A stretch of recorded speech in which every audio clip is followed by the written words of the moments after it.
মোটামুটি সব বাঙালি ইলিশ মাছ খেতে ভীষণ পছন্দ করে। তো আজকে আমি সেই ইলিশ মাছেরই ভাপা তৈরি করব। একটু অন্যরকমভাবে এটা করেছি, তোমরা এইভাবে করে দেখো, খুব টেস্টি খেতে হয় আর শরীরে কোনো রকম অস্বস্তিও হয় না সর্ষে বাটার কারণে। তো তার জন্যে আমাদের প্রথমে একটা পেস্ট বানাতে হবে। তার জন্যে আমি 1 চামচ করে কালো সর্ষে, সাদা সর্ষে বা হলুদ সর্ষে আমি নিয়ে নিয়েছি এবং 1 চামচ পোস্ত আমি নিয়ে নিয়েছি। এই তিনটেকেই আমি শুকনো আগে একটুখানি গুঁড়িয়ে নেব। শুকনো গোড়ানোর পরে তার মধ্যে আমি 1 চামচ, বড় চামচের 1 চামচ নারকেল কোড়া দিলাম। দিয়ে আমি 4টে কাঁচা লঙ্কাকে হাফ হাফ করে তার মধ্যে দিয়ে দিলাম।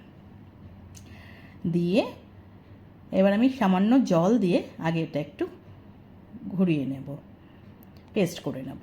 নিয়ে তার মধ্যে কিছুটা পেস্ট হলে আমি তার মধ্যে 1 চামচ নুন দিয়ে দিলাম, একটু সামান্য চিনি দিলাম, কারণ সর্ষে দেওয়া আছে, নাহলে তিতকুটে ভাবটা হবে, সেই জন্য সর্ষে দিলে রসময় চিনি দিতে হয়। আর আমি হাফ চামচ মতো দই দিলাম আর হাফ চামচ হলুদ গুঁড়ো দিলাম। এই দই দেওয়ার জন্যে কোনো অম্বল বা কিছু হবে না। সামান্য জল দিয়ে এবার আমি পেস্টটা তৈরি করে নেব। এবার আমি যে টিফিন বক্সটায় ভাপেটা করব তার মধ্যে আমি সর্ষের তেল দিয়েছি, তার মধ্যে কিছুটা আমি পেস্ট দিয়ে দিলাম। ভালো করে পুরো টিফিন বক্সের মধ্যে লাগিয়ে নিয়ে পেস্টটাকে আমি তার মধ্যে মাছ দুটো বসিয়ে দিলাম।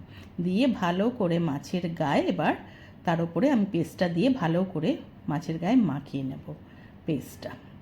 আর ওই যেটুকু মিক্সির বাটিতে যেটুকু থাকলো তার মধ্যে আর একটু জল দিয়ে আমি সেইটাও দিয়ে দিয়েছি পেস্টটা। পুরো সুন্দর করে এবার আমি পুরো মাছের মধ্যে ভালো করে মিশিয়ে নিয়ে আমি উপর থেকে 4টে কাঁচা লঙ্কা চিড়ে দিয়ে দিয়েছি। দিয়ে এবার সর্ষের তেল দিতে হবে। সর্ষের তেলটা কিন্তু দরাজ হাতে দিতে হবে। এই সর্ষের তেলে যত দেওয়া হবে সুন্দর এই সর্ষের এই ঝাঁঝে এই ভাপের টেস্ট কিন্তু খুব ভালো হয়।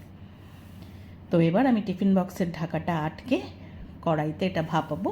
তো কড়াইতে আমি জল দিয়ে তাহলে একটা প্লেট বসিয়ে টিফিন বক্সটা বসিয়ে দিয়েছি আর ঢাকা দিয়ে আমি 10 মিনিট আমি স্টিম করব। 10 মিনিট পর আমি খুলেছি, আমার ভাপা কিন্তু হয়ে গেছে। যেই ঠান্ডা হয়েছে আমি টিফিন বক্স খুলে আমি কিন্তু প্লেটে সার্ভ করে দিয়েছি। ভাত দিয়ে এই একটা পদ থাকলে আর অন্য কিছুই লাগে না। এইভাবে তোমরা করে দেখো, খুব ভালো লাগবে। পারলে আমার ভিডিওটা যদি দেখে তোমাদের যদি ভালো লাগে লাইক করো, কমেন্ট করো, শেয়ার করো, আমার চ্যানেলটা সাবস্ক্রাইব করো। আজ তাহলে চলি।